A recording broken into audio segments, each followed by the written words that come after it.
This is the seventh in a series of short videos on how to complete the geometric construction assignment for ADD 105. What we're going to do now is to draw an arc that goes through any three random points.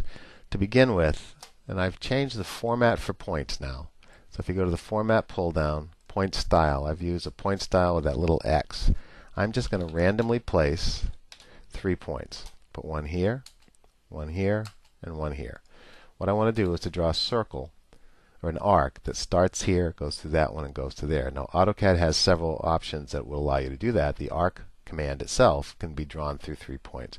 But what we're going to do is use construction techniques once again, and here's what that would look like. We're going to take advantage of the fact that geometrically, if you have a circle, the chord of that circle has a particular property, which is that a line drawn at the midpoint of that chord that goes through the center of the circle is perpendicular to the chord. If you draw a line from the center that's perpendicular to the midpoint of a chord, it's going to be perpendicular. It's going to be at the midpoint. So what we'll do is this. I'm going to draw a line, and the first line is going to go from that point right there. Now I have an object snap called node that allows me to snap to a point. So I'm drawing lines that go from point to point like so. Those now become the chords of two circles.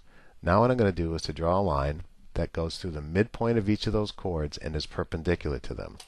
I have set as one of my running object snaps both perpendicular and midpoint.